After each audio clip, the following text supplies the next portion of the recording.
Bienvenidos al Melk Express, las historias cortas de la abadía de Melk. Hoy el viaje va a ser largo. Nos vamos al norte de China, a la ciudad industrial de Shijiazhuang. Perdonadme mi chino, que el chino no es muy fuerte. En la provincia de Hebei, a unos 300 kilómetros al sur de Pekín. La historia de hoy va de una persona malvada, con un odio tremendo. Una persona que no tiene ningún tipo de empatía, con un más que probable problema mental. Es todo un psicópata. Hoy conoceremos las andanzas de Jin Ruchao, que aunque esta historia está más cerca de un true crime que de los temas que tratamos habitualmente en el podcast, porque normalmente hablamos de acontecimientos históricos o personajes relevantes de la historia, hoy va a ser diferente, pero veréis cómo vale la pena conocerla. Porque todos sabemos quién es Anders Breivik, aquel asesino noruego de los atentados de Utoya, que puso bombas en el centro de Oslo y luego se fue a la isla de Utoya precisamente, y masacró a todo un grupo de adolescentes que estaban de campamentos. Pero pocos conocen la historia de Jin Ruchao, un hombre que por venganza sembró el terror en toda la ciudad. Colocad vuestro equipaje, que hoy nos vamos a la China del 2001. Soy Tony de Melk y os voy a explicar una historia. Shijiazhuang, 16 de marzo del 2001. Son las 4:15 de la madrugada. Una fuerte explosión sacude el edificio de viviendas número 15 de la fábrica de algodón. Parece que no ha provocado víctimas. Los vecinos del edificio empiezan a abandonar el bloque. Y también empiezan a hacerlo los vecinos de los bloques adyacentes. Alrededor de 5 minutos después, otra explosión, esta mucho más fuerte, derrumba el edificio colindante, el número 16. Entre la explosión y el derrumbe hay numerosas víctimas. Se desata el caos, escenas de pánico y desesperación. Llega la policía y los bomberos. Desalojan la zona por miedo a que haya más explosiones. La primera hipótesis que baraja la policía es una posible fuga de gas. Esto se descartará rápidamente, ya que estos bloques de viviendas no tienen suministro. Si veis fotos del lugar, podréis encontrarlas por internet rápidamente, se puede ver a simple vista que eran bloques de muy baja calidad, con las mínimas comodidades. Alrededor de un cuarto de hora después de la segunda explosión, a unos 7 kilómetros, otra bomba sacudirá los cimientos de otro edificio, porque después de 3 explosiones, ahora ya podemos hablar de bombas. La policía entra en modo alerta, y aún así, 15 minutos más tarde, hay una cuarta explosión en otro punto de la ciudad. Esa ya fue la última explosión de la noche, y mientras los bomberos se dedican a sacar los cuerpos y a rescatar a los supervivientes de entre los escombros, la policía comienza los interrogatorios una vez descartada la opción del accidente. Al final se contabilizaron 108 muertos y 38 heridos. Los vecinos del edificio número 16, que era el segundo que explosionó, le dijeron a la policía que tenían muy claro quién podía ser el causante. Era un vecino del bloque con quien tenían muchos problemas y había amenazado más de una vez con volar el edificio y matarlos a todos. Ese vecino se llamaba Jin Ruchao. Jin Ruchao nació en la ciudad de Jiangsu en 1960, dentro de una familia humilde, y si decimos humilde es que era muy humilde. La China de los 60 era un país muy pobre. Aún lo sigue siendo, pero en los 60 todavía era mucho más exagerado.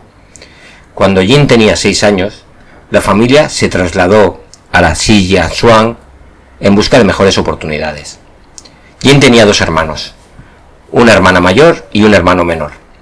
Y cuando Jin solo tenía 8 años, tuvo una infección de oído, que al ser mal curada le provocó una sordera casi total. Esto será el principio de todo lo que vendrá después, porque cada vez Jin se volvió más retraído, y en el colegio precisamente no le iba mejor. El colegio al que asistía Jin no estaba preparado para tener alumnos con algún tipo de discapacidad, y la solución que tuvieron fue apartarlo. Jin estaba, pero era un mueble más. Sufrió bullying por parte de los otros alumnos, y a poco que pudo, abandonó el colegio. Jin ya empezaba a odiar a todo el mundo, y en parte hay que entenderlo. Vivía aislado, nunca sabía de qué hablaban, y en su cabeza creía o que hablaban de él o se estaban burlando, así que no interactuaba con nadie. Porque un problema que tenía Jean es que era sordo, pero no era sordo-mudo, no conocía el lenguaje de los signos, no escuchaba a nadie, pero tampoco se podía comunicar con nadie. Solo había dos personas por las que Jean sintiera aprecio: su madre y su hermano menor. El resto de la gente le sobraba. Y aparte de ser retraído y estar en su propio mundo, Jean cada vez era más violento. Y solo tenía una afición: jugar con explosivos. Su madre le consiguió un buen trabajo en una empresa de algodón, pero allí tampoco le iban bien las cosas, ya que tenía muchos problemas con los compañeros y con los encargados.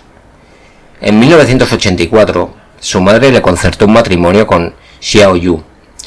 Esto no nos tiene que sorprender, porque era una práctica habitual en China. En China, en la India, en sudeste asiático, e incluso África, en cualquier lado, vamos. Al principio a la pareja no le iba mal. Jean consiguió un trabajo en una empresa de cosméticos y fue prosperando, incluso consiguió un cargo importante dentro de la empresa.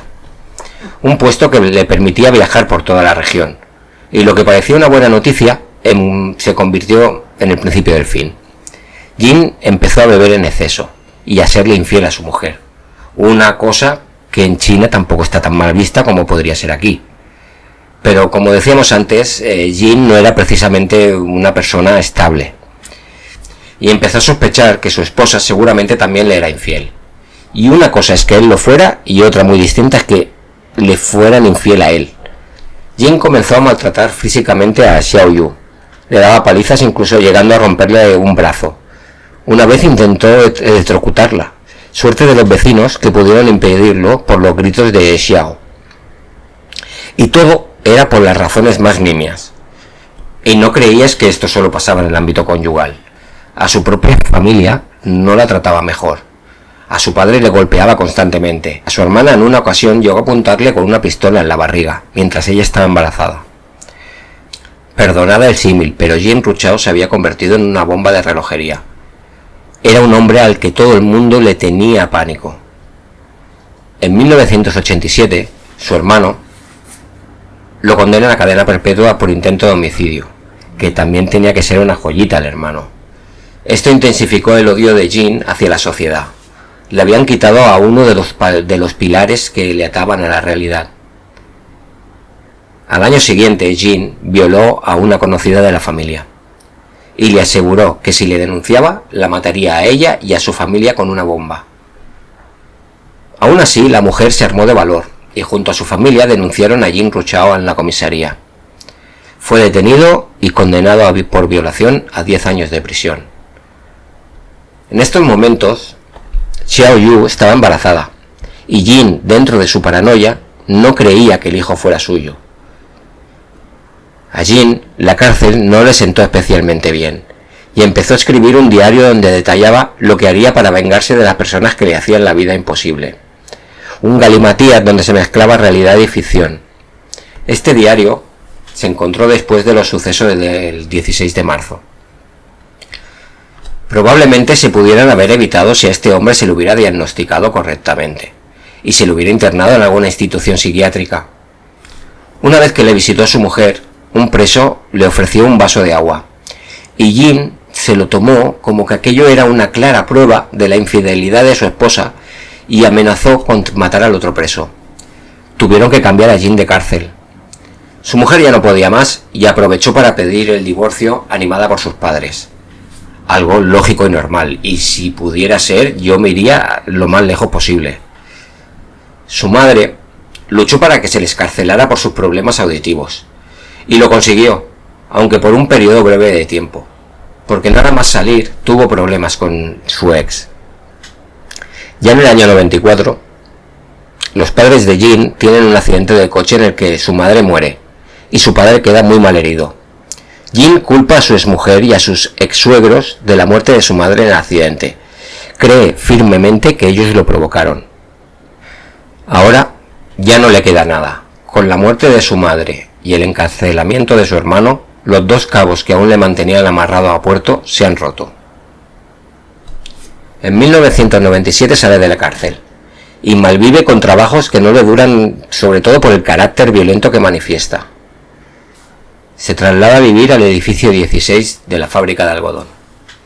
Esto no lo he podido corroborar, pero entiendo que por los nombres de los edificios que son viviendas, o bien pertenecen a las empresas o son fabricadas por ellas para sus trabajadores.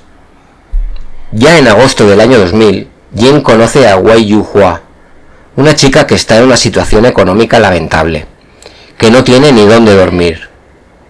Jin la invita a su casa y ella acepta. Comenzarán una relación donde el maltrato es frecuente, y el 11 de noviembre ella le roba dinero que tenía él guardado y huye hacia la aldea de sus padres en Yunnan. La sensación que da es que ella aguantó todo lo que pudo hasta que vio la oportunidad de huir.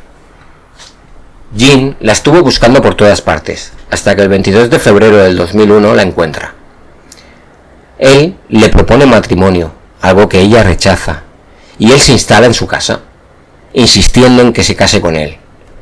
Yo me imagino que es que le tendrían pánico y no se atreverían a echarlo. El día 9 de marzo, después de unos 15 días allí en su casa, mientras los padres de Wei están fuera, tienen una discusión y Jin coge un hacha de la cocina, la golpea en la cabeza y la mata en el acto. Esconde el cuerpo de Wei debajo de la cama y huye de la aldea. Ahora ya no hay vuelta atrás y sabe perfectamente que cuando lo coja la policía y lo juzguen, será condenado a muerte. En este momento, decide poner en marcha la venganza que había descrito en su diario. Iba a acabar con toda la gente que en su mente le había hecho la vida imposible. De perdidos al río. Volvió a Xinjiang y fue a una fábrica abandonada donde había una pareja que fabricaba nitrato de amonio de forma ilegal. Él ya les había comprado antes para sus jueguecitos de hacer explosiones pequeñas y tal. El nitrato de amonio, aparte de ser un explosivo, también se utiliza como fertilizante. Y él les compró 575 kilos. También compró mechas a otra persona. Una cosa para que os hagáis una idea de lo que es el nitrato de amonio. ¿Os acordáis de la explosión del puerto de Beirut? Aquel, creo que estábamos en pandemia. Pues fue por nitrato de amonio acumulado. Y imaginad el poder de destrucción que tiene este componente. Y además creo que ETA lo utilizaba en sus atentados, mezclando el nitrato de amonio con aluminio, el famoso amonal. Para trasladar el nitrato de amonio, habló con un camionero, diciéndole que en realidad llevaba comida para pollos. El camionero no se fió y le pidió ver las bolsas, y al negarse Jin, el camionero se negó a llevarlo. Yo me imagino que pensó que llevaría algo ilegal y se curó en salud. Al final Jin alquiló una, no sé cómo decirlo, un tipo camioneta, pero que en realidad tiene 3 ruedas, como los tuk-tuk del sudeste asiático, y fue repartiendo las bolsas en los lugares escogidos. Esperaría hasta la madrugada del 16 de marzo del 2001 para explosionar las bolsas. La primera sería en el edificio 15, donde vivía su madrastra. La segunda en el edificio 16, que es aquel en el que vivió y acabaría con todos esos vecinos entrometidos. En esta explosión fue donde se registraron todos los muertos, ya que se hundió el edificio. Recordad, 108 muertos. Para la tercera cogió un taxi, y aquí la tercera bomba fue donde vivían sus ex suegros. Y para acabar, la cuarta, volvió a pillar otro taxi, y con esta explosión lo que pretendía era matar a su exmujer y a su nuevo marido. Una vez consumada su venganza, intentó huir del país. Viajó hasta el sur, llegando a Guangxi, que es limítrofe con Vietnam. En estos momentos era ya el hombre más buscado de China. Un hombre, al hablar con él, reconoció el acento norteño de Jin y se quedó con la mosca detrás de la oreja. Dio aviso a la policía y lo capturaron enseguida. Jin no ofreció ningún tipo de resistencia. La policía hizo un muy buen trabajo en la investigación del caso. Si bien los vecinos del bloque 16 los pusieron en la pista, tardaron muy poco en detener a los fabricantes del nitrato de amonio, que reconocieron en los restos que el material empleado era el suyo, y también detuvieron al fabricante de las mechas, y los juzgaron a todos juntos. A Jim Ruchao y a la pareja fabricante del amonio los condenaron a muerte, y al fabricante de mechas también lo condenaron a muerte, pero le conmutaron la pena por cadena perpetua. Ahora mismo desconozco en qué situación está. Jim Ruchao y sus dos cómplices fueron ejecutados. Jim Ruchao fue el responsable de la muerte de 109 personas y causar heridas a 38 personas más. Solo nos queda que al menos murió sabiendo que no consumó su venganza, porque de la gente que él quería matar no murió nadie, ni sus ex suegros, ni su ex mujer, ni su familia. Esto ha sido la historia de Jim Ruchao, una persona que solo sentía una cosa, y esa cosa era odio. Bueno, ya habéis conocido a Jim Ruchao, un verdadero hijo de su madre.